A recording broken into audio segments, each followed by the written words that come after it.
Salobini, non, non. Il faut M23 à se retirer. Mais pourquoi la France, les États-Unis, ont voté le premier jour, dans 1 mois, dans 2 mois, dans 3 mois? Dans la position des États-Unis est changée. La position de la France est changée. Peut-être qu'il y a accord. Gouvernement, Atikeli Rwanda, Ouganda, va exploiter pendant 120 jours, 4 mois. Ce n'est pas la diplomatie, s'il vous plaît. États-Unis, France, il va consacrer M23 à Zakaka, masque. Lelo Lisusu, moni ba militaire ougandais, ils peut s'appuyer à Manduki dans M23. Mais comment M. Chilombo kata accord et mutualisation des forces T na Ouganda? M. Chilombo n'est pas sincère. Comment nous avons reçu Manduki na réussi? Voilà, ça on a TV. Tu as reçu Manduki type tel. On planifie une guerre implique les secrets. Et si on a Manduki na TV, on expose le Congo pour que ça n'aboutisse pas. Manduki est le corps à Diamba. Notre ennemi, c'est le pouvoir de Kinshasa.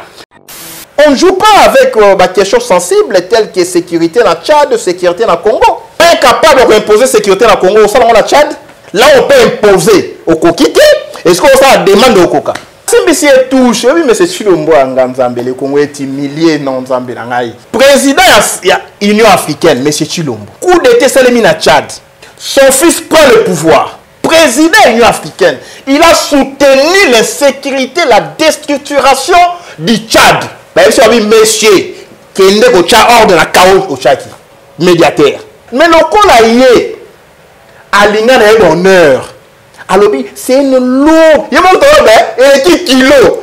Mais bonjour, vous avez raté. Abandonné mission monté, il est qui kilo, vous avez dit. Bino va présenter au PSA. Vous avez la taille, vous avez la masse, il ne fera rien. 2023, bon matin, bon kita, la libération du Congo. Et qu'on soit Bouluyeke, Kabila, non mais c'est Chilombo, accord ils vont violer déjà. Bako Bebana, ils vont se neutraliser. Quand on parle de la transition sans M. Chilombo, moi j'ajoute pour être complet, transition sans Kabila, transition sans Chilombo, transition sans les Tutsi Banyarwanda. Mais nous, on ne va pas accepter ni retour à Kabila, ni prolongement à Chilombo. Le Congo sera libéré en 2023. Élection exatée. Bon matin, bon kita, il y aura un président autre que Moto Yangambo ya Chilombo, Moto Yangambo Kabila, Moto Yangambo Fayulu. Ça sera sorti en dehors de la loi politique. Et on peut faire de Denis Mukwege président de transition. Terrain à football, il y a terrain de la Gombe Yango. Tozalaki na Kabila awa, mutoyaki wanate. Siko Tshisekedi oyo atanga na collège et puis azaki na bandeko batanga na tene, tangu na ye ne boye kozwa siko atene de la Gombe place oyo ya bale botane ekomi. On a tout vendu à Kinshasa. Est-ce que devrons-nous croiser les bras parce qu'on a peur, ou bien devons-nous le dénoncer et dire que c'est mauvais? Parce que d'autant plus que ceux qui font ce genre de choses sont des intellectuels. Félix fait la honte. Vous prenez gratuité, vous ôtez comme un belé, il y a une école. C'est contradictoire. Est-ce que ces gens, même un minimum de bon sens? Mon bateau batangate, hein? Tina ya mabele était loté. Tina ya kela cité. Tina ya éducation té.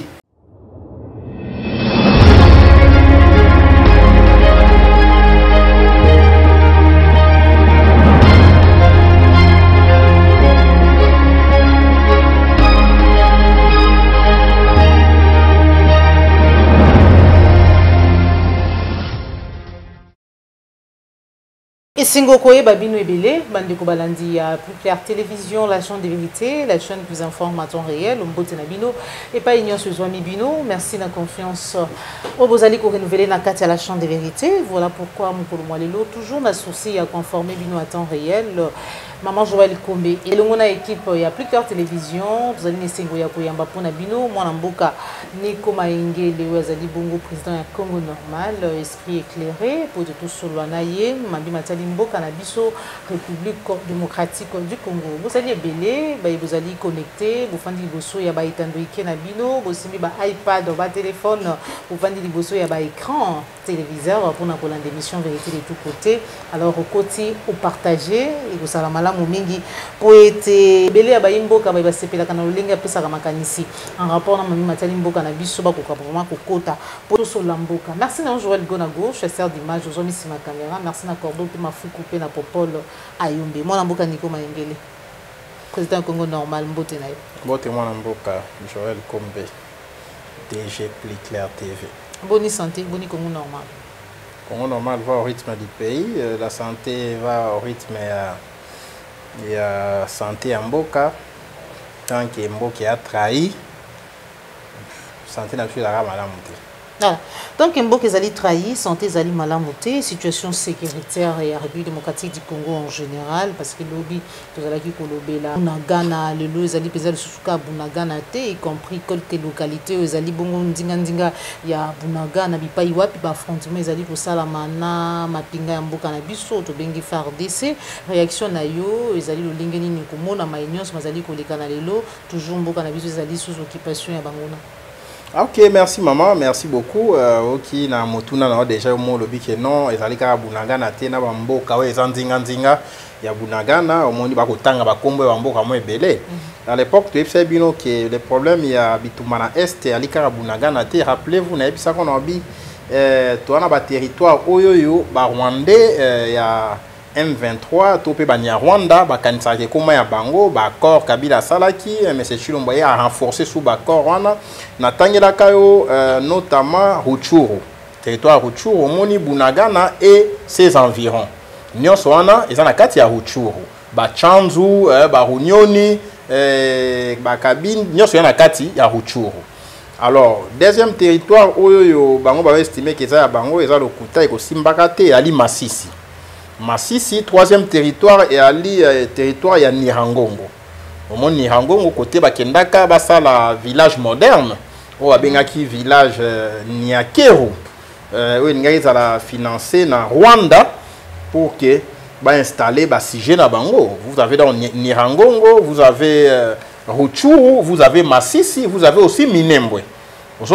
Alors tango ba occuper Bunagana ezalaki lokola pour la vérité notre peuple il faut comprendre ce qu'il y a dans le dossier et puis à comprendre ba hypocrisie ba complicité ba hésitation mon besoin ça les dans le dossier et puis aujourd'hui ba tobani ba ganga non voilà biso tozo bunda alors ce Rolandi de près au monde Bunagana est la capitale na Rutshuru parce qu'il y a les postes frontaliers, il y a les cités à Bafer, il y a les zones non commerciales, économiques. Et on va s'installer sur le plan stratégique et puis on va s'installer ici M23 pour avoir appui à partir de Ouganda et puis appui à Rwanda, non loin de la frontière, il y a Ouganda. Donc c'était un lien stratégique. Maintenant, quand on tient Makele les trobis, non. Comment Bunagana est sans résistance? Batoto Fandibwe, les FRDC quittent leur position à Bunagana. Bato M23 ba Rwanda à Ouganda, Rwanda, au basana kata M23 ba yingeli place wana Bunagana ekweya. Alors, si on fait une analyse limpide, une étude radioscopique, une étude macroscopique, il y a situation sécuritaire na Bunagana et puis il y a guerre d'occupation, on peut constater que première hypothèse, regardez les modus operandi, comment ils ont opéré. C'est ça l'avantage à avoir les lunettes politiques. Regardez, première hypothèse, tu là très bien. Baïba Koti, FRDC Bundate à se retirer, Baïba Koti ba Yingeli. Ce qu'on tali très bien, au moins, c'est là qu'il y a accord. Vous voyez, maman?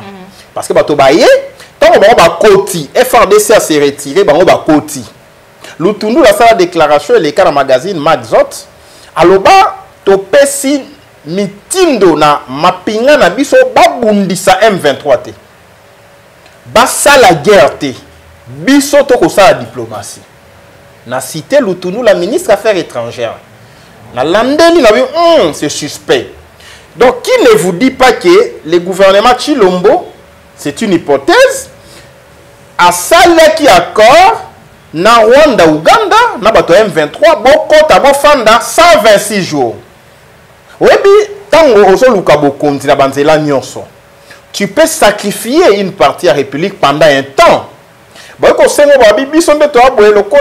M23 la cérémonie d'investiture à M. Chilombo na Kinshasa. Le M23 a logé à Kinshasa. Selon la déclaration de M23, cita même caméra, cita M. Chilombo, ça l'a démenti. Ça veut dire que qui ne dit mot consent. Alors, ce qu'on pousse à comprendre, on comprend le coup a un deal. M23 ça a la même recette na Kabila. Kabila c'est l'accord pour mieux comprendre comment Chilombo a sakana mboko et puis bateau balo babouzo baté. OK, non, voilà, Chilombo a lancé vos personnes. Non, monsieur, vous n'avez pas d'informations. Regardez comment il opère. M23 avec Kabila. Même recette M23 avec Chilombo. M23 avec Kabila, signé d'accord na Muzito en 2009. Mixage, brassage, à Manileo, infiltrer l'armée, infiltrer la police, comme parti politique CNDP, comme parti politique, à un ministère, à un député. Tant au Kabila lobby, mais d'accord, nyon sobiso bosina qui n'angaï na côté na armée, na côté na la police, bo côté na la section renseignement, bo côté na entreprise publique. Si ka bon revendiquer sur le côté, il faut bokenda. Zolanda. Ndo monaka M23 bitumbe sila kana 2013 ba bengani bango. Parce que nyonso bosenga ki na pesibino. Zolanda mama. Ndo monaki ba bengani M23 kimi na Rwanda, kimi na Uganda. Et Kabila alobi na mokili mais nyonso bosengi na pesi. Ba pete bazui. Na armée ba koti. Na la police ba koti. Siko bitumbe ozasu pour la nini. Ndo monaki ba Mamadou Ndala, ils ont défait le M23 avec appui, il y a brigade spéciale, il y a ONU et la Tanzanie. Vous doit faire M23 résolu puisqu'il va infiltrer Tibiso. Maintenant, Chilombo arrive. On ressuscite le M23 qui était déjà mort, a signé l'accord Nabango, je cite Ibalanki, mon mécanisme national a suivi, a eu l'accord, a commis la même justice militaire. Balongola ba mandat d'arrêt contre Bango, ba sambisa bango te, ba pesa ngo amnistie, Zolanda. Ba kota bango sous na armée, na la police, ba base moko na ba Congo, na côté ya Kito na Manzangungu, base mosusu ya na garde républicaine, ba sali ba corps bidon. Zolanda maman. Maintenant, il fallait ba fouta bango pe. Mosolo. Si quand on est bon matin, non, c'est monsieur a trahi. Et le régime a IDPS, ils sont Rwandais dans le Congo. Tu veux qu'on dise Bitumba Ote, M23 côté à Ingeli à Zubunagana. Si quoi 125 jours, qui ne vous dit pas, madame, que Bunagana est cédé pour baser mon solo. Ce qui n'a pas maman a ça par exemple 700 millions de dollars. Hein? Au salinga pression, non, maman Joël, bon ça va. Jean Bunagana exploitera 125 jours aux mon solo. Laissez-nous Hollanda. Parce que par jour, c'est au moins 5 millions de dollars. 5 millions fois 125, vous avez déjà à peu près 750 millions, si je ne m'abuse pas. Vous êtes d'accord avec moi? Oui. Si vous prenez 150 fois 5, ok, c'est déjà plus de 700 millions de dollars. Si vous avez 4 mois, vous avez mon solo, vous avez taxe, vous avez bangote. Bako exploiter matière première na Jomba or na biso. OK? Et ko katisi na nzela Uganda, et ko kendani na Rwanda.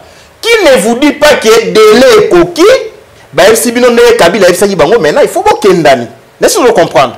Yango yoko justifier. Voilà. Maïtozali ko yoka lelo mais alors position en France et États-Unis na conseil de sécurité ou du salama ya sika, ça c'est une énième conseil de sécurité. Mais c'est ça. Il y a un monde qui ça corrobore avec ce que moi j'ai dit. Quand vous m'appelez madame esprit éclairé, ils ont rapporté au monaka au batu monate, toto longo la batu be kaina misu ne papa ngwanda ndai koloba. T'as la position aux États-Unis changé. Position en France est changée. Ça veut dire peut-être qu'ils ont accord. Gouvernement a tiré Rwanda, Ouganda, va exploiter pendant 120 jours, 4 mois. Ça veut dire peut-être qu'il y a pas de diplomatie à juste. Non, madame, ce n'est pas la diplomatie, s'il vous plaît. Nathalie Sioke, Kabila a appliqué l'accord à M23, il y a Nairobi. Oh, Muzito, Pesaki, Masisi, Ruchuru, Minembwe, na Nirangongo, na bato M23, accord nani asigna, nani Raymond Chibanda. Tant que Bazum va partir, va se positionner, va continuer dans la police, Kabila a accord, ils ont appliqué, maintenant, vous ne pouvez plus revendiquer. Maintenant, aujourd'hui, ils ont exploité 4 mois. Qui ne vous dit pas que maintenant, il faut au Kende. Parce que les États-Unis à l'Obinin, France à l'Obinin, non, il faut M23 à se retirer. Mais pourquoi la France, les États-Unis, vont noter le premier jour, dans 1 mois, dans 2 mois, dans 3 mois? Ça veut dire, ça sous-entend que les États-Unis, France, va consacrer. Ticket là, nous avons exploité pendant 120 jours. Bozui, millioni. Ok, maintenant, bon, laissez-nous comprendre. Tant que vous FARDC attaqué. Laissez-nous comprendre. Parce que vous voyez vraiment que la position, la première jour, position, va changer brusquement. Ceux qui vont exploiter 120 jours et qui vont être un bima, Bazui va million, Bazui va wolo, Bazui nyosho va ikozoa. Voilà. Mais dans ça, ce qui chaque jour n'est pas Paul Kagame et tout le Rwanda quelque part, mais là on est allé justifier parce qu'ils ont accusé la République démocratique du Congo d'avoir décidé de poursuivre l'escalade militaire en violation d'un processus à Nairobi et à Luanda. Mais c'est ça. Quand on a dit que M. Chilomboke, M23, Azakaka, masque, le vrai ennemi c'est le Rwanda. Au lieu de négocier avec les M23, il faut doiter directement les Rwandais. Rappelez-vous, tant qu'il y a Nairobi, il y a des groupes armés, non, vous vous trompez d'adresse. Notre ennemi, c'est les Rwandais. Aujourd'hui, c'est les Rwandais qui se fait porter parole à M23. A violé tel accord, a violé tel accord, a violé tel accord. Mais comment Rwanda a fait cause de M23, soit Ali, Yekolo M23. Ouganda, pareil. Je comprends qu'aujourd'hui, madame, pour mieux comprendre la situation, il y a complot. La situation à trahison, si on était sérieux, sincèrement parlant, M. Chilombo doit être chassé. Dans ce M23, vous comprenez que Chilombo est M23.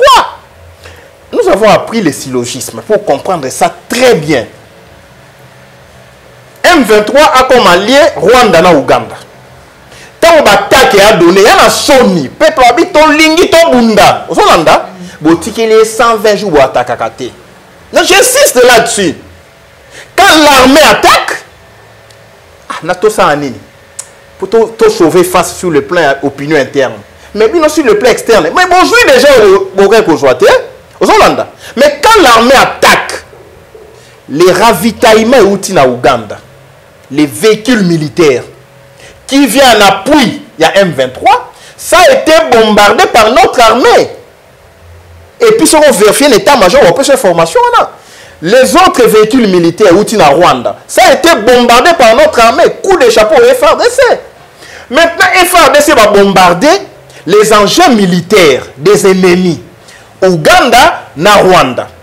Les rapports, les gouvernements Bambouario, Bazanango.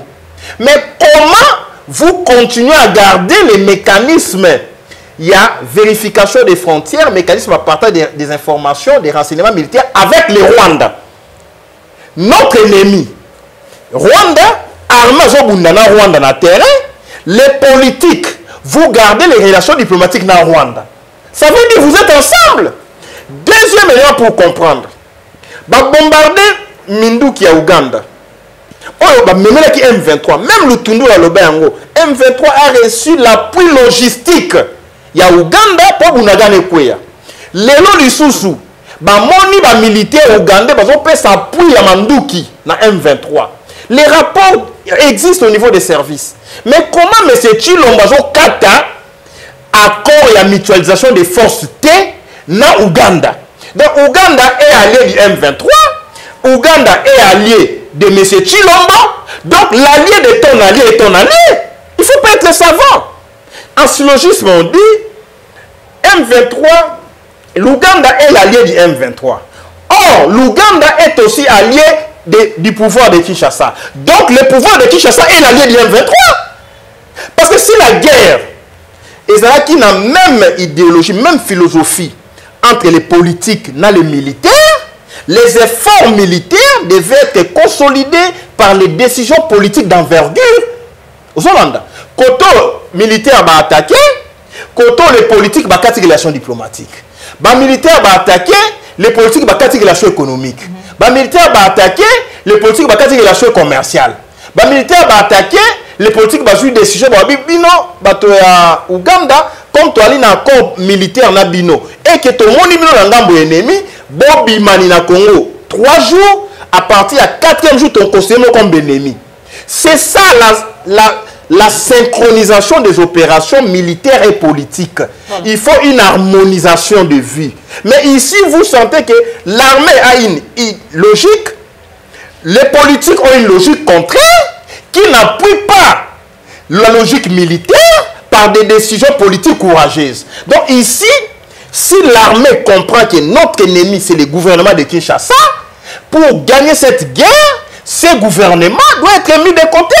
Et avec un gouvernement qui pense comme les militaires, qui pense la République, on ne peut pas être en accord militaire avec les agresseurs.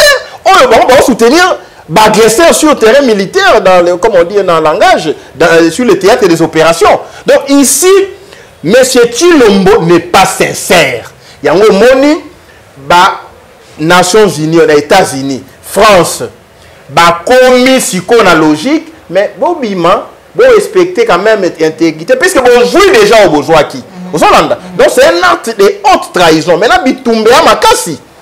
Bitumbe Zali Makassi. On nous informe la société civile sur place que Bunaga, il a fallu déjà quoi.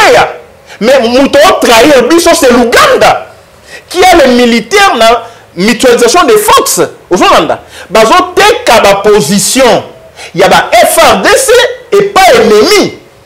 Mais comment ils ont appelé ennemi, mais non, vous ne comprenez pas les complots, vous ne comprenez pas que M. Tshilombo M23. En réalité, Mapinga na biso bazali penza makasi ndenge ba Congolais bazali na espoir ete Mapinga na biso ba ko sala eloko moko mais kasi nini ezali ko bloquer bango banda kala po ete ba avancer boye. Nazongeli mutuna wana na lingi o rappeler lisusu ba imboka ba kolanda. Soko tangi na droit militaire. Même Monia ezali Bush savant à guerre. Il y a une guerre contre Ben Laden. Au moment où on a armée à attaquer, au Hollande, même dans le droit militaire, puisqu'il y a un ouvrage sur les droits militaires congolais.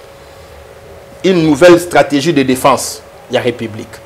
Donc j'ai fait des recherches sur les droits de la guerre et les droits militaires. Au moment où on a même les armées les plus sophistiquées dans le monde, au moment où on a même ici les guerres à Irak, les guerres de Bush.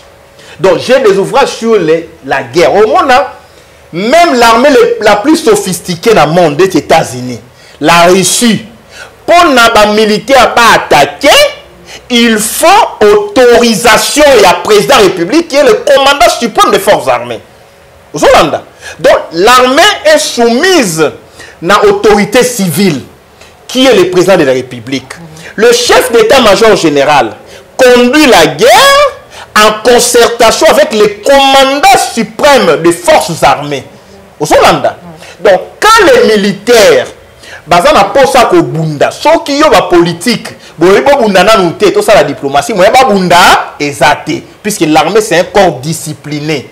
Aux Hollandais. Donc ici, si notre armée en est au bunda, c'est à cause des politiques. Monsieur Tshilombo, Monsieur Lutundula, Monsieur Mouyaya, Balobaki. Que M23 bakoti baboni batang ba Rwandais ba agresser biso na est au moins porte-parole militaire à lobby non tokangi ba Rwandais mouya lobby non ce sont des choses qui arrivent quand on est entouré de 9 voisins les faits bénins au moins mais c'est Tshilombo lobby non nous sommes le pays qui a le plus grand nombre de frontières dans le monde, ce qui est faux et archi faux. Nos enfants ne peuvent pas retenir ça dans la géographie puisque ça c'est une tentative d'imbécilisation collective. Donc ici, on comprend que au départ, ça a une complicité voilée. Ils ont minimisé l'agression. Au point que, Tikeli Bango 126 jours, maintenant aujourd'hui, na Sony, voilà, le coup d'amino l'armée, moi attaqué à terre, parce que corps politique Zolanda peut-être comme il a souka bah exploiter des gens plus de 700 millions de dollars M23 jouit. Vous avez vraiment c'est qui? Voilà. Mais quand il y a que Félix Antoine Tshisekedi a signé bongo contrat militaire na Russie pour être à couper ça pas iwa puis ils ont bongo na liste pinza moulai il y a ba matériel militaire où sengeli ba livré d'urgence na République démocratique du Congo. Tu sais non. Il y a secrétaire des Nations Unies qui était M23 Azali bon armement et makasi ko leka FARDC réussi Azali ko ya ko soutenir biso d'urgence. Madame, okuta nga na otanga ba livre. Rien que ba recherche sur les droits militaires sur la guerre. Tanga seulement cette phrase que j'ai soulignée. Vous savez non yété. Au monde qui va sa aventure. Cette phrase ici, une phrase. Planifier une guerre, faire la guerre implique les secrets. Ok. Planifier une guerre, faire la guerre implique les secrets. Et si on a un Mamandouki, va publier la télévision, tu as un Mamandouki pour t'attaquer. C'est la théâtralisation militaire. Je te fais voir que j'ai fait des recherches sur les droits de la guerre. Comment nous avons un Mamandouki qui a réussi? Voilà, ça on a TV. Tu vois, on a un type tel. Or, planifier une guerre implique les secrets. L'achat des armes. Et ça, ma phase, il y a mobilisation des ressources matérielles, des ressources humaines, les militaires, et les ressources budgétaires, le budget. Ça implique les secrets. Donc, ici, c'est la théâtralisation militaire. Bon, ça, là, exhibitionnisme. La propagande. Et puis on envoie qui? On envoie le ministre de la Défense qui va visiter l'industrie militaire et à Russie avec caméra, l'action on a RTNC et si on a wapi baso mamindu qui na TV. Donc ça veut dire on expose le Congo pour que ça n'aboutisse pas. Yango ki ba merkia balobi bon mekate ko so mamindu qui na Russie. Mandu qui est la Copa Diamba. Ozolanda. Et si que son bamaké banakate, beaucoup surtout comme Mandouki et s'est retrouvé dans M23. Tant M23 parce que Mandouki soit disant sophistiqué, bah même les armes de type américain.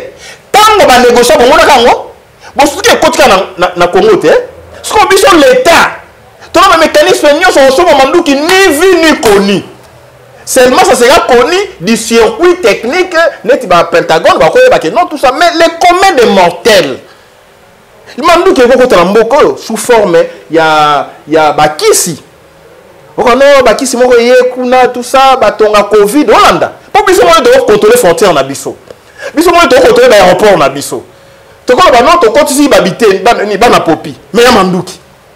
Mais ici monsieur Chilombo fait la théâtralisation pour que ça n'aboutisse pas. Il y a mon moni ba so la qui c'est un ndé pour aboutir té. Voilà, on nous a empêché de ceci. Voilà pourquoi nous disons maman ce qu'on a dit bateau, parce qu'aujourd'hui, c'est établi noir sur blanc que les Américains étaient dans le complot. Ils ont compris que les Rwanda M23, ils là qui déjà bajoua. D'accord. Il faut bima. France pas qui dans complot pour bayebi. Tani ni batika qui bango faire na Congo, bajou lili, ba piller lili et puis ba qui na phase politique pour être très bon armée, être très bon la police, être très bon le gouvernement. Et nous, notre adversaire dans cette histoire du M23 aujourd'hui, c'est le gouvernement de Kinshasa. C'est notre ennemi. Il ne faut pas nous voiler la face. Notre ennemi, c'est le pouvoir de Kinshasa. Si on a un pouvoir fort, un pouvoir patriotique, un pouvoir réellement compétent, nationaliste, bah, militaire, bah, vous avez la même morale avec les politiques, tu pèses les moyens et puis tu récupérer l'intégrité territoriale. Comment il y a des informations de MONUSCO à l'autre la position il y a FRDC. Mais le gouvernement ne connaît pas MONUSCO. Ouganda, à l'autre la position FRDC. Gouvernement n'a dit non mais c'est Chilombo ne connaît pas l'Ouganda. Ne retire pas ambassadeur en Ouganda. A expulsé l'ambassadeur en Ouganda. Or, dans le temps de guerre, l'ambassadeur c'est le premier espion.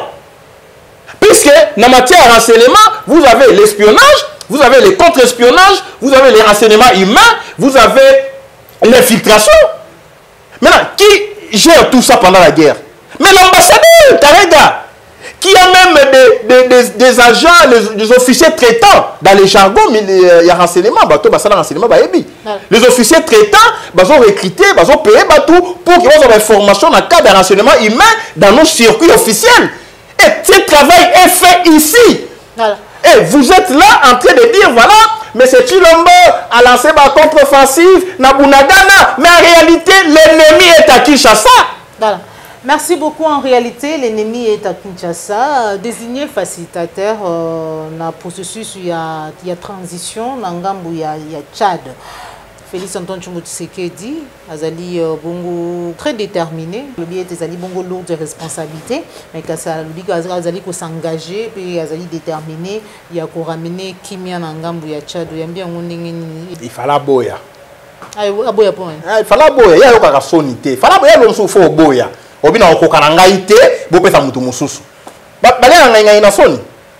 Ba memaka kilo na soni. Ekanisina ndenge moko na Nathalie Yambo bi komitu na pourquoi ba désigner kaka bato bazali capable ya ko résoudre. Pourquoi na bi la fallait boya? Il n'a pas de service, mais c'est Chilombo. On ne joue pas avec des questions sensibles telles que sécurité dans Tchad, sécurité dans Congo. On est capable d'imposer sécurité dans Congo au sein de la Tchad. Là, vous avez tous les services. Vous avez la banque centrale, vous avez l'armée, la police, les renseignements militaires, les renseignements civils, la diplomatie. Na Congo, au quitter. Na Tchad, vous n'avez que la diplomatie. Vous demandez les services au Coca. Là, on peut imposer au Kokité. Est-ce qu'on ça demande au Coca? Oui, mais c'est pourquoi la Simbici touche. Les Andes touchent. La Simbici touche. Oui, mais c'est Chilombo en Nzambe. Le Congo est humilié, non Nzambe. Donnez-moi les moyens nécessaires à libérer Mboka. Mais c'est Chilombo, la Simbici touche. Tant au coup d'été, ça le mis à Tchad. Maman, quand vous faites la politique, il faut avoir des rétroviseurs. Il faut que lobby na sala kiboy, lobby kuna na loba kiboy, pour que on ait la contradiction de soi-même. Vous savez maman. Coup d'état na Tchad. Mais c'est Chilombo président de l'Union africaine. Charte de l'Union africaine interdit que l'Union appuie le coup d'état. Vous savez parce qu'on prend entre guillemets une démocratie de façade. Quoique en Afrique, démocratie sans indépendance économique, ils ont une nullité.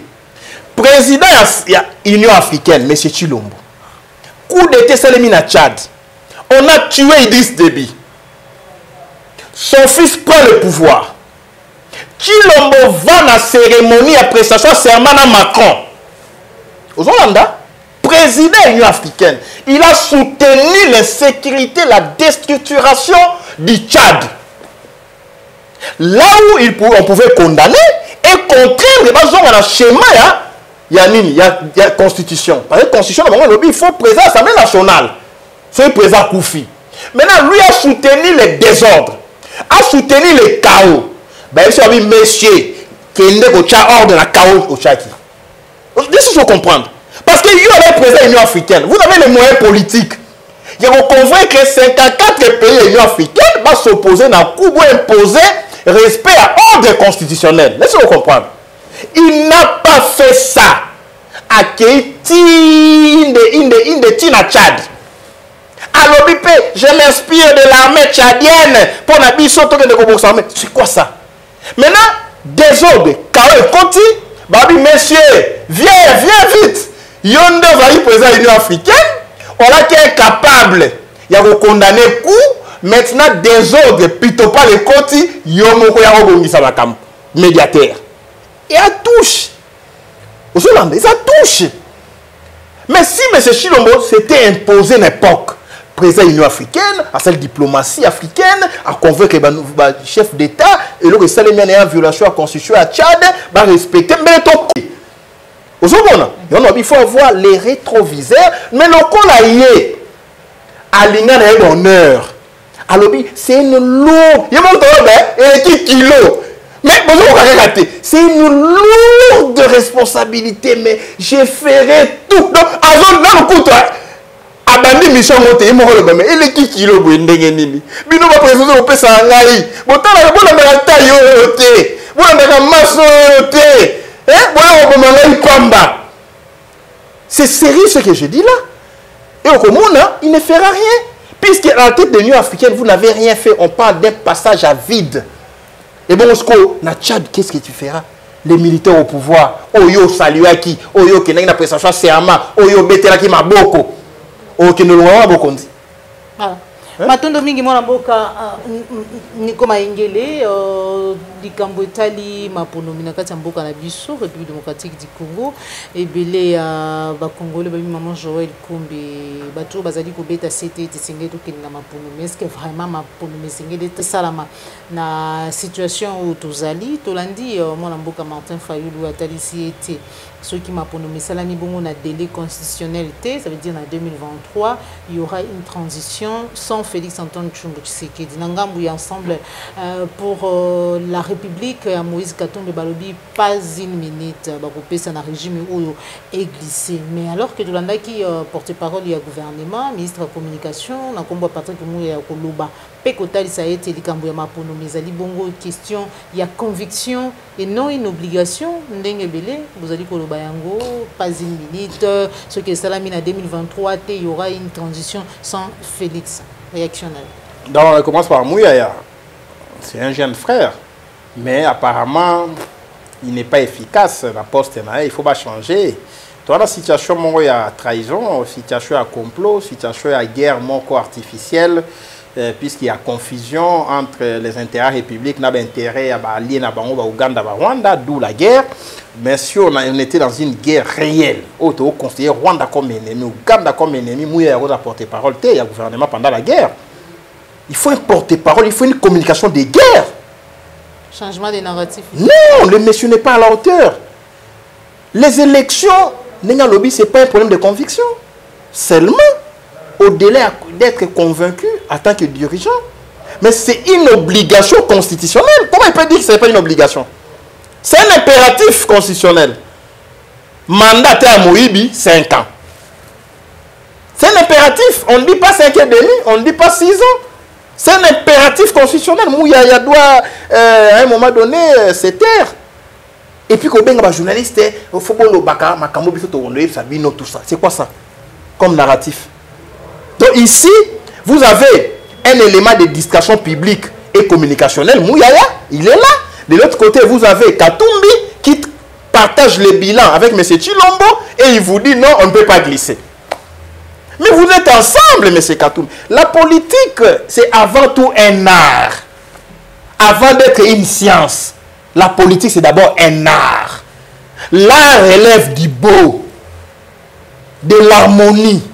Au qui vous a la tête, dans le gouvernement, côté pour glisser. Mais vous êtes au pouvoir, quittez d'abord le pouvoir avant que le pouvoir ne vous quitte. On ne peut pas être juge et parti. C'est nous les Nico Maengele, les Fayoulou, les Pengue, Biso Photo le Bakino, Maman Chantal, Boko glissé, pouvoir Yamoui Bibozouaki, 2023, ça passe ou ça casse. Parce que pour nous, dans le Congo normal, 2023, c'est l'année de tous les enjeux. La libération du Congo 2023. S'il vous plaît, attendez. Attendez, maman, s'il vous plaît. Beaucoup de ça défaitisme. Ce n'est pas une fatalité. 2023, ce n'est pas 2022. 2023, ce n'est pas 2021. 2023, c'est l'année butoir. Fait un mandat. C'est différent. Et ce sera un élément déclencheur. Élection Salema. Mais c'est Tshilombo. Et le fait ça le matin, qui va déclencher la chose? Le fait déclencheur, l'élection en soi, c'est un fait déclencheur. La non-tenue des élections est un fait déclencheur. Et on a piège na bango. On ne fait pas les élections pendant que les pays est occupé. Mais si tu as vu que c'est l'élection, puisque l'élection au salaté, tu as la possibilité de notre peuple sortir puisque Bisson prétexte de mise pour déclencher la libération, c'est les élections. Laissez-nous comprendre. Puisque c'est constitutionnel, c'est légal, et que ils ont pillé, ils ont détourné, calendrier électoral les athées. Bisson a un schéma attaque la démocrate. Gandhi, fille pacifiste, mais va libérer Inde. Mandela, fille pacifiste, va libérer Afrique du Sud de l'apartheid. Quoi que Bazoulou, c'est Sendaki. Une partie branche militaire, une partie branche politique. Abraham Lincoln fut un pacifiste, mais il a mis un terme à l'esclavage, les États-Unis. Vous savez, maman, ici, s'il vous plaît, suivez-moi très bien. Maben Abino, vous mettez la charrue avant le bœuf. Il ne faut pas mettre la charrue devant le bœuf. Ici, 2016, qui pouvait croire que Kabila a ngati Kamandefou, Margati Kimandefou a bansi bisote mais à Kenda en 2018. Parce que c'était un fait déclencheur, il y a libération au Congo. Qui a empêché la libération au Congo? C'est M. Chilombo. Par les deals. Tu sais, il y a un élément. Enregistrez très bien cette émission. 2023, bon matin, bon kita, la libération du Congo. Il y a solo. Et qu'on a soit un Bouluyeke, Pitopale, entre M. Chilombo et M. Kabila. Ils ont un deal. Deal n'a pas besoin aussi en 2023. Donc c'est l'année de convergence de tous les enjeux. 2023, deal Kabila Chilombo.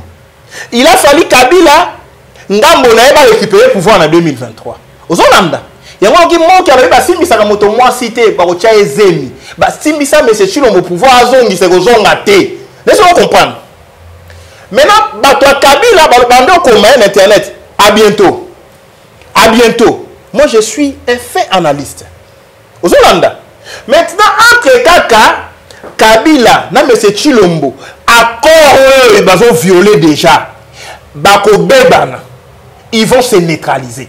Retenez très bien ce que je vous dis.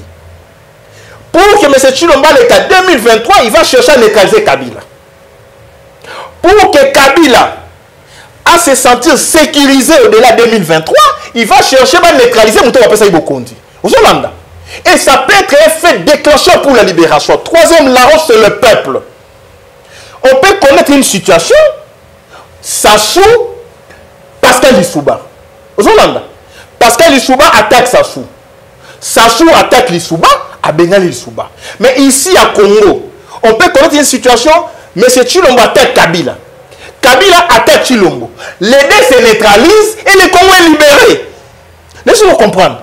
Donc, quand on parle de la transition sans M. Chilombo, moi j'ajoute pour être complet, transition sans Kabila, transition sans Chilombo, transition sans les Tutsi Banyarwanda. Non, vous ne comprenez pas. Kabila 2023 fait la deal. Dans la position, on va récupérer le pouvoir même dans Mandouki. Laissez-vous comprendre. Donc nous, en tant que Congo normal, on a fait une étude macroscopique, c'est-à-dire une étude globale. Il y a situation, tout le monde dit qu'il y a plusieurs zones de tension. Première zone de tension, c'est le pouvoir à IDPS. Ok? Bah, quand on cherche à neutraliser Kabila, on va violer l'accord. Laissez-nous comprendre. Et nous, on ne va pas accepter ni retour à Kabila, ni prolongement à Chilombo. Laissez-nous comprendre. Kabila pena batune ba même mouton de pesa kayo konza gagner kate. Ah, bafwa bachala. Ba ko se neutraliser. Le peuple à lobby, ce qu'on veut c'est élection to bengani bino. Si on c'est élection to bengani biso. C'est ça maintenant biso fibre na biso ya ngwana. Au Hollandais. Maintenant vous avez plusieurs schémas en 2023. Il y a des gens qui viendront dire respect na ordre constitutionnel. Ceux qui me Chilombo a salé l'élection au nom Sénat. Non, moi j'ai dit non. Ça c'est la position Congo normale. Parce que ici maintenant, quand le président fait la deuxième hypothèse, on chercherait une personnalité à la société civile au Hollanda pour soutenir la transition. C'est une hypothèse plausible. C'est une hypothèse réalisable. Parce que quand les deux camps vont s'affronter, quand les camps il y a peuple à côté de la danse, on aura besoin d'un schéma, il y a un civil. La société civile à ça la transition, sans Kabila, sans Chilombo, sans les Tutsi rwandais. Aux Hollandais. Parce que la transition, anti-chambre à libération. Le Congo sera libéré en 2023. Élection exatée. Voilà. Et là, on a retenu, je vais chuter, élection exatée. Mais nous devons avoir la capacité. Il y a qu'à transformer cette question en non tenue des élections en une question de libération nationale. Aux Hollandais, c'est ainsi qu'aujourd'hui, Ce qu'on l'a dit de près. Au comment chacun est entré avec bon sa monture naïe. On a Chilombo, c'est un réaménagement de l'armée, avec les généraux naïe, ils ont créé une ceinture, un cordon de sécurité. Au moment où Kabila n'a pas naïe, il faut communiquer, il faut élection, il faut ceci. Mais oh, ça, on a cessé pour éviter. Fayoulou arrive, il vous dit non. S'il n'y a pas élection, transition sans M. Chilombo. Donc en réalité, ici au Congo, 2023, maman, Bomata, Bokita, Kabila, Bakobe, Banana Chilombo. Publiquement, Bomata, Bokita, peuple à Kobimananzela, degré ou de force. Bomata, Bokita, il y aura un président autre que Moto Yangambo ya Chilombo, Moto Yangambo ya Kabila, Moto Yangambo ya Fayoulou, ça sera sorti du lot. Il y a la politique et en dehors, il y a la politique. Et on peut faire de Denis Mukwege président de transition. Voilà pourquoi on converge déjà les flèches contre Mukwege. Oui, puis, Bitumba Toanango, il y a un peu Bitumba de communication. Nous avons anticipé. Non, ça analyse prospective. Nathalie Cho, comment Mukwege est déjà vilipendé. C'est en prévision de la transition qui sera dirigée par un membre de la société civile. Et aujourd'hui, il n'y a pas un membre de la société civile plus influent que Mukwege. Donc, c'est un Bitumba avant-gardiste. Au Solanda. La maman a dit non, on a Botami na Bukavu, papa n'a ali belge, n'a ali congolaise, mais yo papa n'a ali belge. Maman n'a muta qui veut y congolaise. Mais na ka Mukwege, vous sentez la manipulation. Na ka Mukwege, je prends seulement les mots de cette maman. Na ka Mukwege, papa n'a ali burundais, maman n'a ali kivusienne. Au Solanda. Mais azali burundais. Oh, les mêmes prémices avec des conclusions différentes. N'a muta maele. Maman lobi papa na ye aza belge. Maman na ye mama wana azali kivusienne. Ngai mama oyo na ali congolaise. Ake na ka Mukwege. Même chose. Alobi papa na ye azali burundais. Maman na ye ali kivusienne. Mukwege ali burundais. Oh. Laissez-vous comprendre. Vous sentez la manipulation? Maintenant, si vous revenez dans la constitution et occupation, balobini, pour être congolais, il suffit que vous ayez l'un des parents congolais. C'est la constitution. Donc, si Mukwege, sa maman est congolaise, il est congolais. Si cette maman-là, sa maman est kivusienne, elle est congolaise, mais ça vous comprendre. Dépassant maman. Donc, ici, on doit faire le toilettage des textes juridiques. Il ne faut pas gober tout témoignage. Ici, l'enjeu est la libération du Congo. L'enjeu est la fin de l'occupation. Maintenant, dans cette tourbillon, donc on continue à tour de Babel, il y a des tirs, il y a des missiles, des croisières, et au bêta. Au moment où on dit, non, Fayoulou c'est un Sénégalais. Et Mukwege c'est un Burundais. Au Solanda. Nico Mayengele c'est un Angolais. Et Penge c'est un Rwandais. Maintenant, les distributeurs automatiques de nationalité ne disent pas qui est Rouberwa, Zolanda, qui est Nyarugabo, qui est Nya, ou le la présidence, le Bangote, qui est Tshisekedi, côté Angola, la Malange, c'est Malange, le Baté. Donc, il y a une industrie de fabrication de contre-vérités, une industrie de fabrication et de distribution des nationalités pour que atomiser, détruire et la libération. Donc, on comprend ici, maman, en clair, aux Alamunga, la Mukongo, Mouswahili, ce que le non libération Congo ali congolais. Au Solanda, problème c'est la libération Congo. Mukwege prix Nobel y a paix. Mais l'Ouganda, les Burundi ne l'a pas revendiqué. Comment? Vous savez ce que c'est le prix Nobel? Infiltration. Bayebi que notre a produit na bango, fruit na bango, il a un travail à abattre na kati mboka na biso. Non, mais pourquoi on l'a pas revendiqué? C'est notre frère. Non, mais quand c'est une mission, cette mission date de quand? Parce que comme candidat, mission est bimi. Si comme président de la République. Quand elle est bénie, ne vous en faites pas. Moi, Nico Mayengele, on juge une personne à l'aune de ses actes, de ses faits et gestes. Ici, nous devons juger chacun au regard de ses discours, de ses faits et gestes. Voilà. Tant que Mukwege, je n'ai pas encore des indices, je n'ai pas encore de preuves qu'il a travaillé contre la République, je ne peux pas tomber dans dénigrement à sa personne. S'il vous plaît, ça c'est un jeu dangereux. Un jeu dangereux. Donc ici, ne vous fiez pas à tous les discours. Toi, analysez na acte nae. Les gens qui se sont déclarés congolais ici, qui travaillent dans M23, qui déstabilisent le Congo, mais vous ne les dénoncez pas. Mukwege qui a pris Nobel de la paix, qui répare nos mamans, qui contribue à la santé féminine. Vous savez, la femme, c'est le berceau de l'humanité. Vous voyez bien, non? C'est la femme qui est donneuse de vie. Quand la femme elle est détruite, c'est toute une société qui est détruite. Mukwege ne travaille, pourquoi il ne va pas ouvrir les hôpitaux dans Burundi? Pourquoi il ne va pas ouvrir les hôpitaux chez lui? Quand ces services bénéficient au Congo, il faut applaudir. D'accord. Et l'observer quand il sera dans les affaires, autant la chose qui ont trahi ou pas. Voilà. Mais ici, il ne faut pas mettre la charrue devant le bain. Puisque nous avons des moins Congolais que Mukwege qui sont ici. Voilà. Merci beaucoup. Mon amboka Nico Maengele likambo ya libération ya Congo.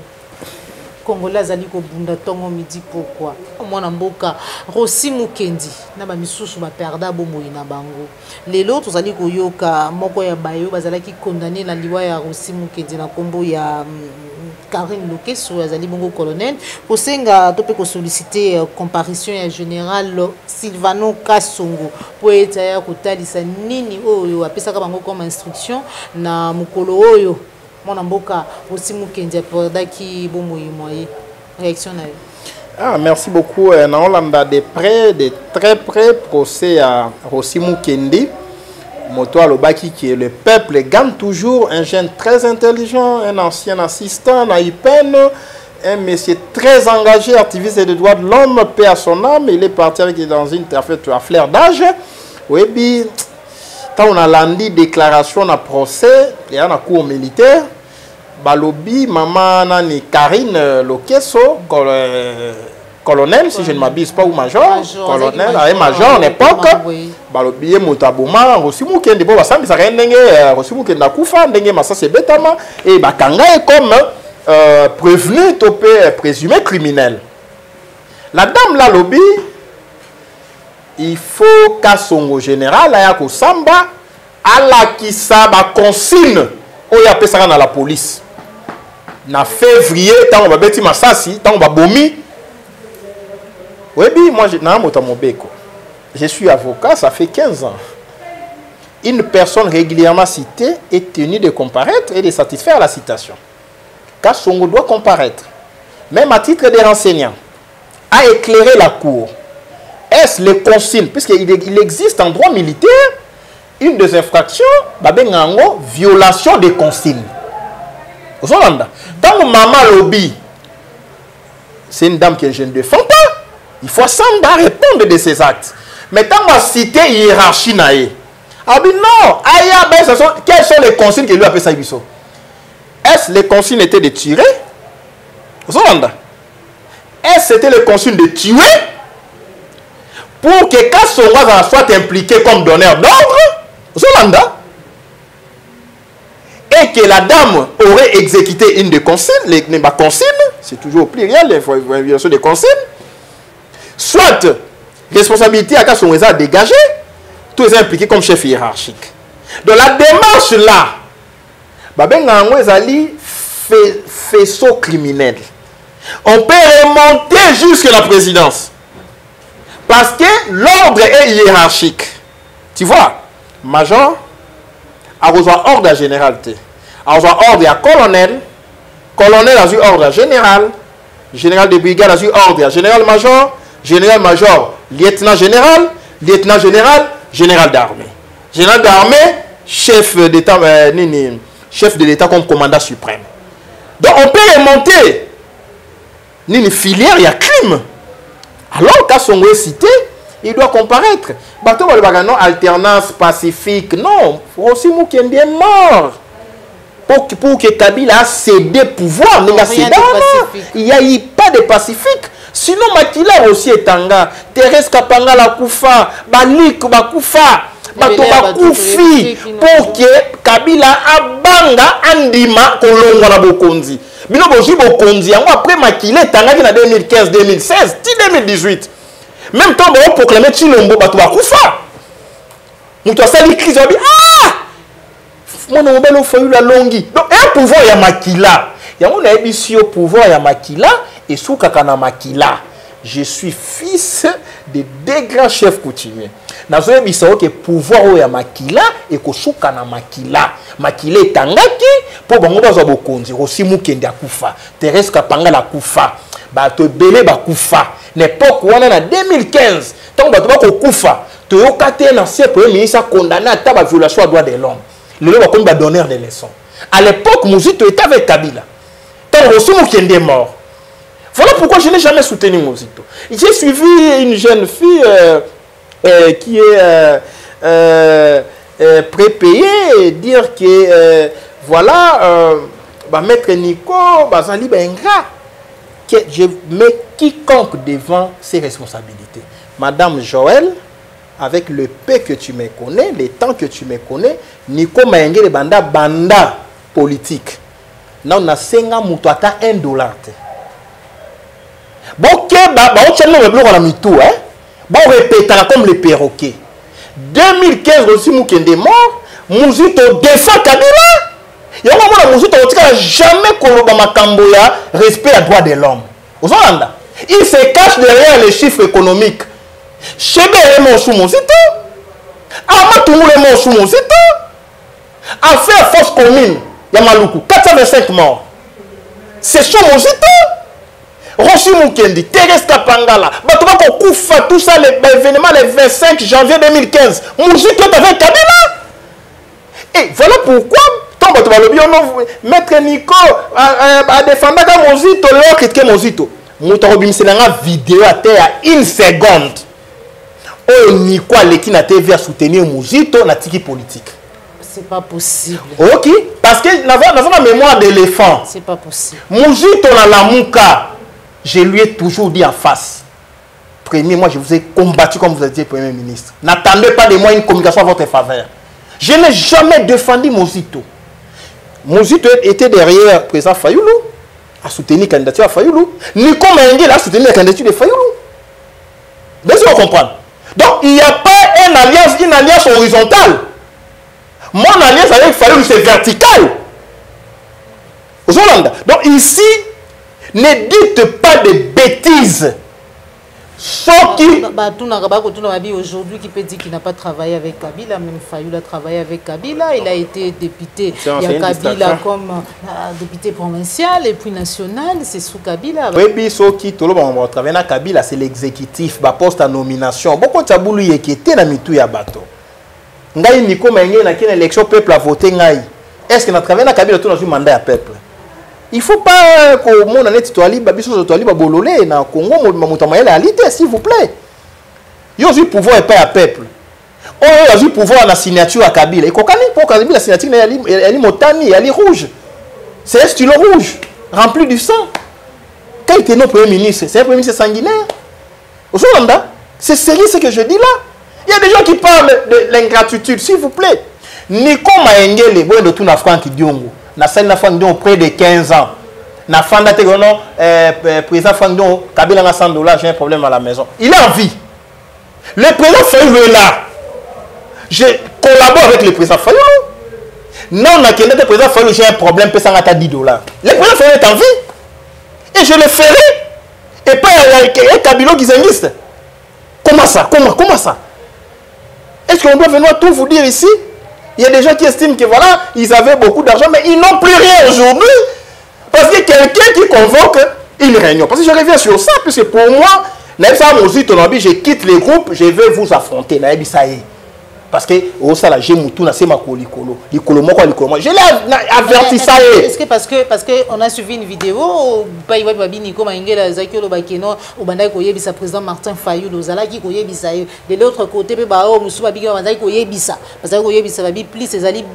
collaborateurs, la Mouka Lelo, conflit entre les deux frères qui s'attendaient bien à cause de Babilo, mais directement. Tant Mozito a eu nos na Kabila ngam na tinda gae. Tant on sa bageno na restaurant na banda comme na tinda gae. S'il vous plaît, il ne faut pas nous pousser à tout dire. Non, si vous non, c'est important. parce que si je na loba on pas na honte yango moi na profiter na loba makambo et pas na yo moi Nico mangi na sacrifier jeunesse na nga na ko ndimate muzito ya obebisa komba na ngai non ndimangote peut-être on ma seki bozona bato likolo mo kuna na ngambo likolo na ngambo mama o akuta na mama o mona obalo na communication akuta na tata o tolo bate soto kei na yo ngana za na za moto teke abalsa maloba na et non ko baluka na mbeto ko balsa maloba na ngai. Faites très attention. Le jeu est malsain. Le monsieur n'est pas sincère, c'est sérieux. Des côtés, moi, Namboka Martin Fayoulou. De côté, moi, Namboka Martin Fayoulou, Azaï, puis clarté. Oui, bien. C'est pareil. Madame, oui, campagne de diabolisation. Nico Maengele a un membre décidé. Les jours où nous avons la présence Fayoulou dans Mbeba. Nous avons le monté.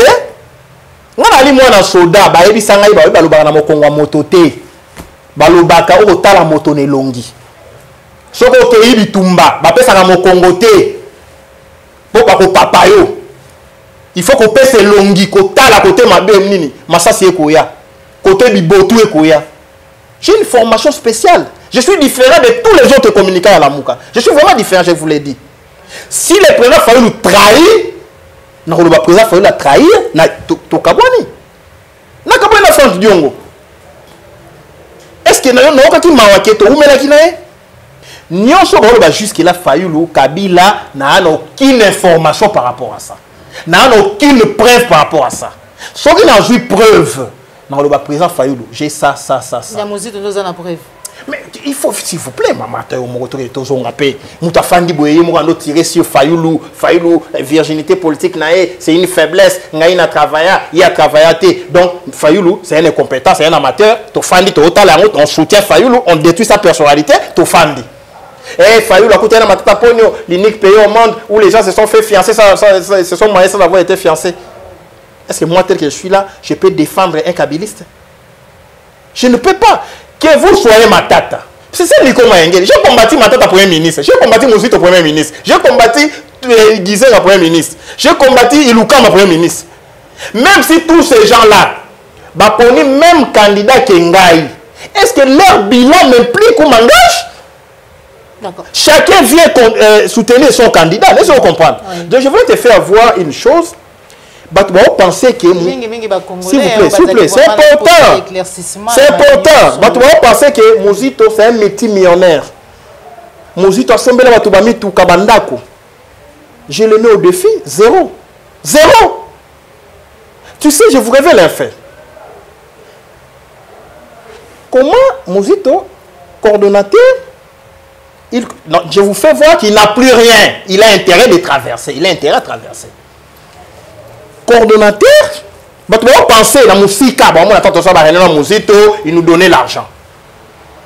Parce qu'on doit casser. S'il vous plaît, laissez-moi te démontrer, s'il vous plaît. Je donne juste un exemple. Et je vous cite aussi les témoins. Parce que dans cette industrie de mensonges, de contre-vérités, non. Je vous fais voir, je vous donne seulement un exemple, puisque je dois vraiment aller au-delà. Monsieur Mozito convoque une réunion. Coordonnateur. La cellule de communication, il y a une charte, il y a la Mouka. Présidium, collège de présidents, la partie politique, non, va installer un hôtel. Cellule politique, une histoire éphémère.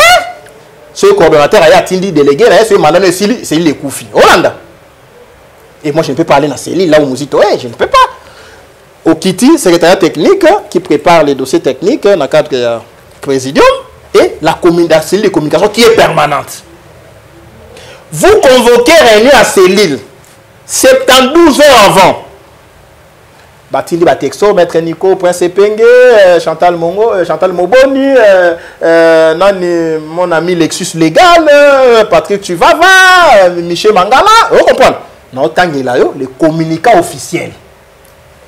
Beaucoup de réunion. Réunion Salem Sili. Je peux quitter Tchangou. Dans Tchangou, réunion à Gombe. Je peux mettre les carburants de $50. Je vous donne un exemple. Hein? Parce que ma Jeep, ça consomme aussi. N'achète carburant à $50. On a roulé, on a zongi même 2 jours. Hollande. au commis la réunion. Lexus, sa Jeep, à Rocha Carabia $100. Parce qu'ils ont grosse moulure.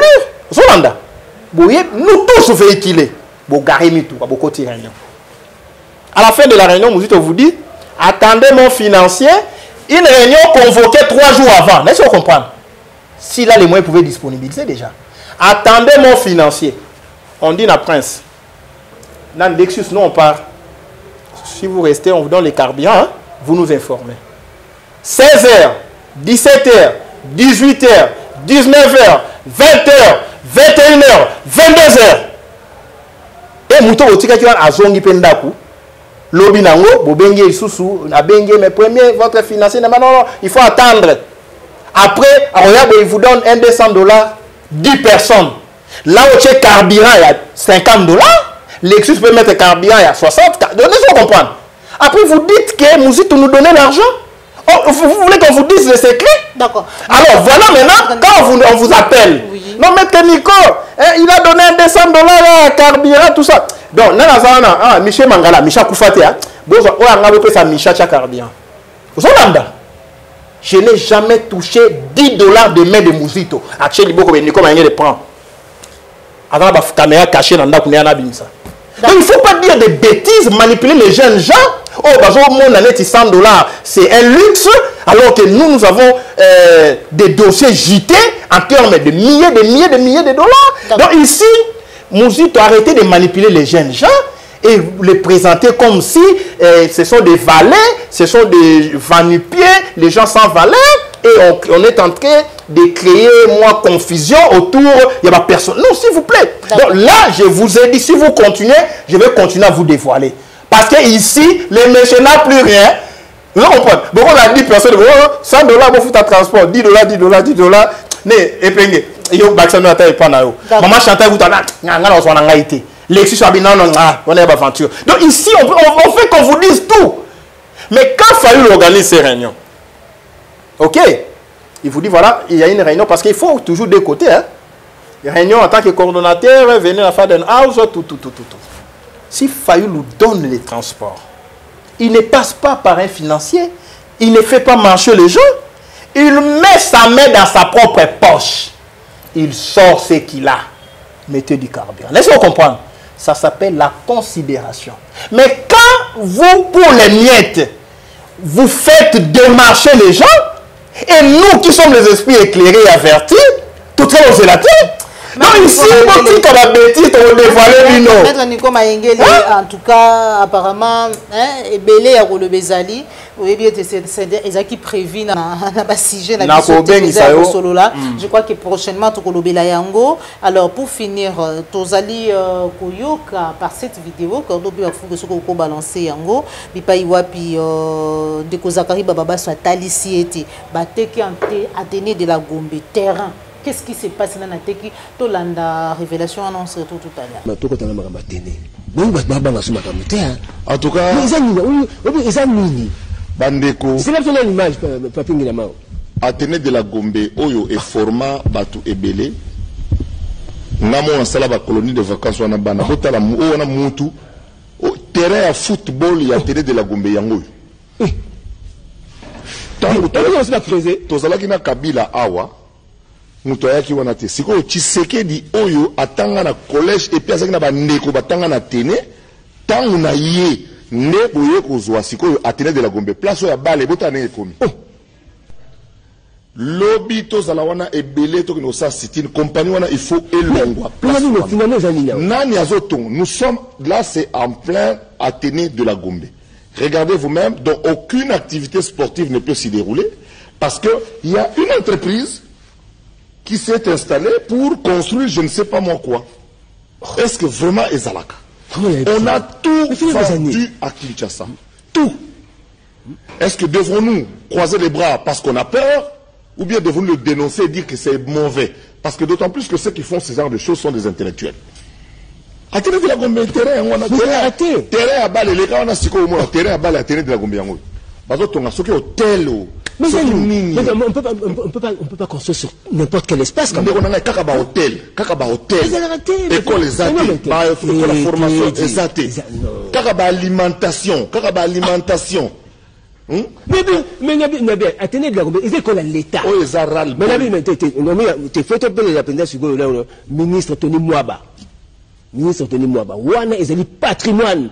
Il y a enseignement primaire, secondaire et technique. Nalobi, hein. Ceux qui belges. Ministre Tony Mwaba. Ceux qui belges, Mopaya, à Tongara et Loko, Wana, à Sali piscine, Wana, Mouné. À Sali terrain football. À Sali salle, il y a gymnastique. À Sali terrain basket, Wana, Sora Yori Sango. Muto basalela ki yo terrain wana hôtel ki yango ngotongo otala hôtel soki ya indien soki ya libanais soki ya place wana franchement ezala nani na ndenge ya logique vraiment ekusa na matin. Voilà, moi mboka Nico Maingele un commentaire par rapport à ça. Babi Kabila azalaki ya boye le mal du Congo terrain wana ezalaki ya tene o belé batanga na bisika wana etekama kité lelo c'est sous Félix Antoine Tshisekedi o tozali ko benga mwana mboka pe o azali mwana mboka nde terrain wana to pe atene etekami réaction na yo. Non, merci maman. Juste une seconde. Si on a ça, les gars, les gens, le sang, musique pour Abouzoba, le Obama est trop, comprendre que il y a maintenant Abouzoba, Moutaye incapable, il y a au foot la secrétaire générale Nenda, quoi, foot la Tunda. S'il vous plaît. Donc là, il faut éviter, pas qu'on s'en noté. Il y a des gens qui vivent mieux de par leurs propres efforts. Au Hollande. Donc ici, par rapport, il y a dossier à, comment on appelle ça, Athénée à Gombe. Oui. Félix fait la honte. Au prenez gratuité, vous êtes comme un belé, il y a une école. C'est contradictoire. Est-ce que ces gens, même un minimum de bon sens? Athénée à Gombe, terrain, ils ont terrain récréatif. Vous savez, puisque ça fait partie de la formation. Quand on parle de la formation intégrale, y compris aussi les activités physiques, les activités gymnastiques, tout. Puisque ça contribue à l'épanouissement intégral de l'homme. Mais bon, je m'appelle,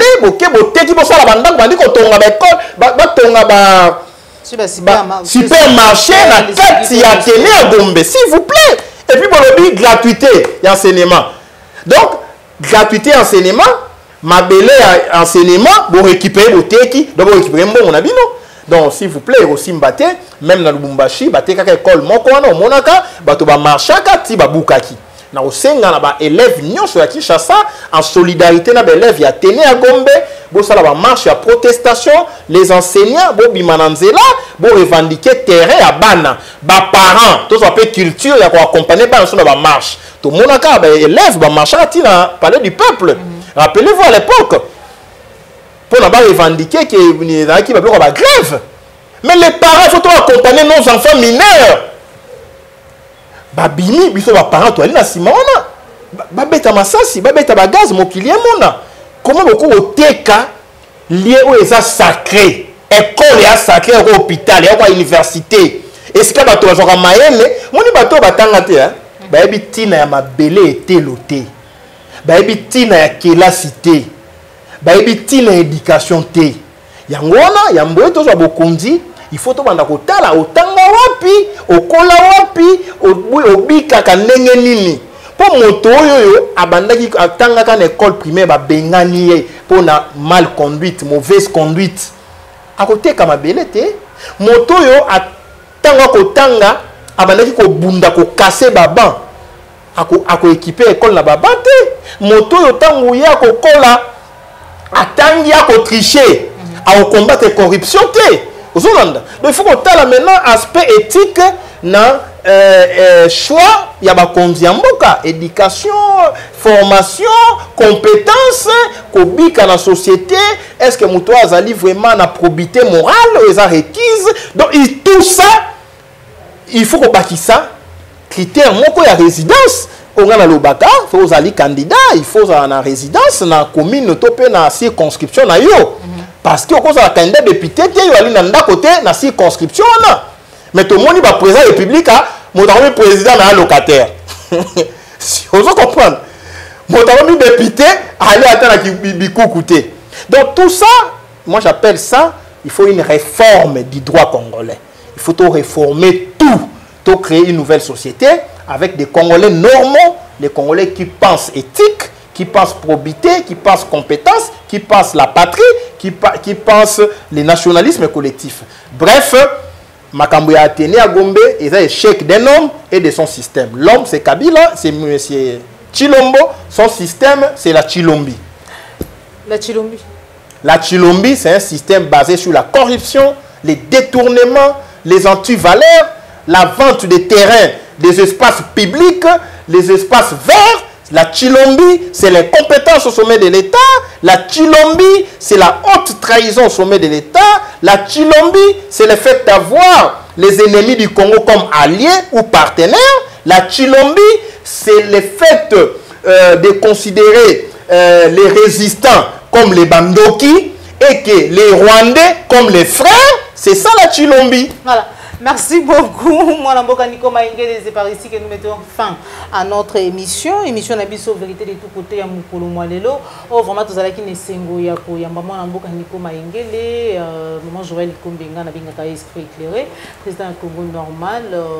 Autre solo là qui naïe Mami Matali Mboka Nabiso République démocratique du Congo. Merci. Naba Union Bolanda Kibiso na Ingomba Kinshasa, na Ituri, na Goma, na Bukavu, na Loja, na Chine, Mbujimai, Union Bolanda Kibiso depuis Canada, États-Unis, Belgique, France, et na Suisse, partout, il n'y a pas de besoin Kibiso, tout le monde a la estimation de la télévision, mais quand il y a un peu de moi, Namboka Nico Maïngele, ça m'a levé pas numéro de téléphone, puis message. Oh, ça va y mboka balandi, va capter, tu peux retenir un rapport dans l'émission Moukolo Moalelo. Merci beaucoup. Numéro de téléphone au PSAT, nous avons besoin de numéro à Bengayo, identifié au PSA numéro. L'air est grave, les pays sous infiltration, ils ont vraiment une forte infiltration, ils ont massive, allais-je dire, il faut un mois donné, tout est de façon, puisque tout ça qui veut détariater, il y a des conséquences réelles, que nous avons été atteints plusieurs fois dans notre chair.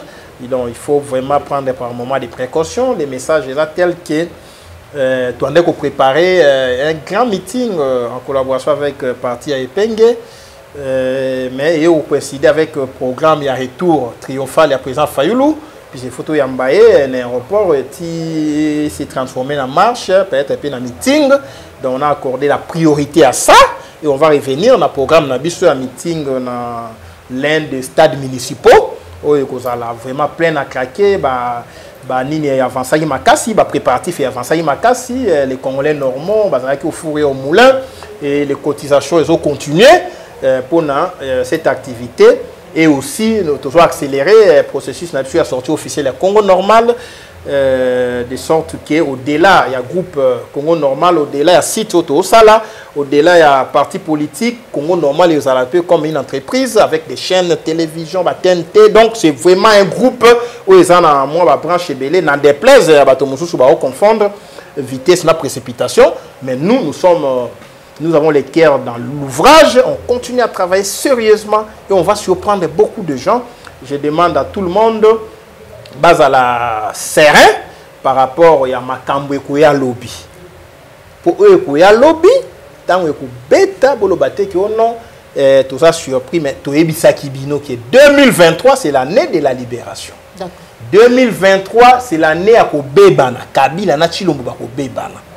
2023 est année à transition sans Kabila, sans Félix, sans les Rwandais. Il y a des schémas dans les schémas. Mais le schéma qui va primer, c'est le schéma à peuple. Mais cette fois-là, avec une dose, il y a reconnaissance internationale, puisque ici, tout le monde a compris que ce régime est un régime incompétent et ça doit partir. Et le président Fayoulou doit continuer à préparer sa candidature, même après transition sans Kabila, sans Chilombo, il y aura toujours les élections aux Hollandes. Et qu'en 2023 déjà aussi, le mandat président Fayoulou arrive à son terme. Il faut confirmer qu'il y aura élection. Non, distraction, non. Il ne faut pas suivre Kadima. Hein?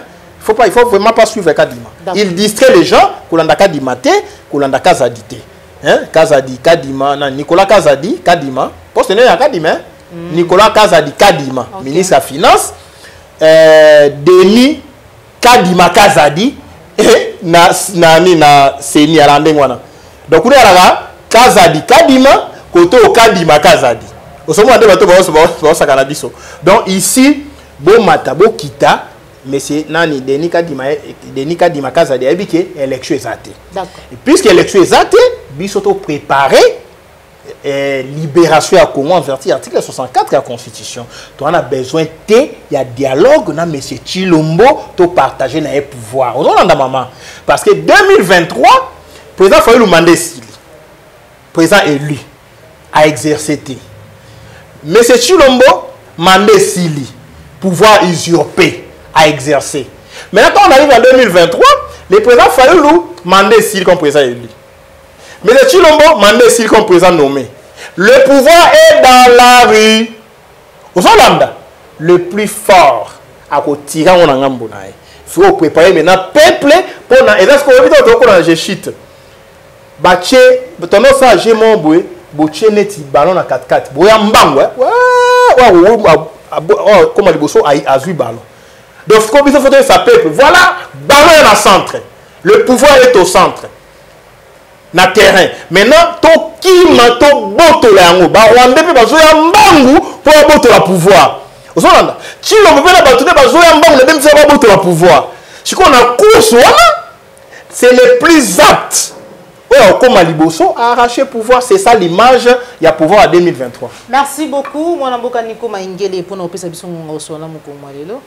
Merci beaucoup, Madame Joël Kombe, Nandengepe, au PSN occasion tout cela, et ça fait un mois, tendance à suivre émission pour le bail qui n'a pas la émission, na yo mingi mingi, na habité na osala émission na batunyo so, basenga ngai to sala émission. Ah na osala émission pe nande comme so benga na miso na yo. Donc ici, tu as un problème te qui a repona ba journaliste. Mais tu constater kaka et un ba journaliste mususu ba on so ba journaliste était, ba journaleux. O simika mozito, a moto ancien elanke, abimi. Maître Nika, papa, maman, papa. Oh, comment ça vous t'ancienne là? Mais yo non la landa ote, o ya ko défendre Fayulu, o no ba fingi Fayulu, yo zo tika la kaka na déontologie journalistique. Ozo mona. Mais on to mo bika na Congo. Eh, non, papa ça me combien pour otoka, o ya le bela kaka, na pesa muto no, pour na Congo to na nini. Nous so wa benga mais c'est 100 jours. Nous so wa benga mais c'est 500 maisons.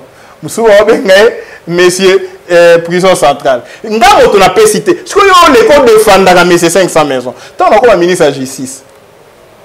Vous avez sort Nabino. Merci beaucoup. Moi Mboka Nico Maingele. Parce que tant qu'on kanye bolele. Bolele de jouer ça on est là. Ah na kangi leader ancien là. Ah ndaiki Kabilo Gizengi Sake Makala. Mais on est journaliste on est là. Moto to kangalobi. Ya on a bande comme ça voilà Nemete Nico. Il faut pas seulement Olobaki voilà tel a Kabilo Gizengiste, il faut le papier tel pas à l'IP na Mouta Kabila. Moto à la Kabila un moto à l'entreprise publique na ambassade, moto a bénéficié de la nomination à Kabila. Moto a outil l'élection à peuple attaque ba tricher mais il y a des élus sous Hollanda. Moto loko la Mike Mukebai. Un moto au peuple a voté quitter attaque ya ki na union sacrée na Katumbi. Alors comment moto à Kabila ndengeni. N'est-ce que vous comprenez la différence? Donc, il faut que ça la moi amalgame na bloc mosusu oyo boebi motuna makolote. Merci beaucoup. Merci beaucoup, moi Mboka Nico Maingele. Merci à Joël Gonago, chasseur d'image. Merci à papa Laurent Bo, ma maman Annie Ekila. Merci à papa Laurent Bongunza, ma maman Annie. Merci à Jean Bembe West.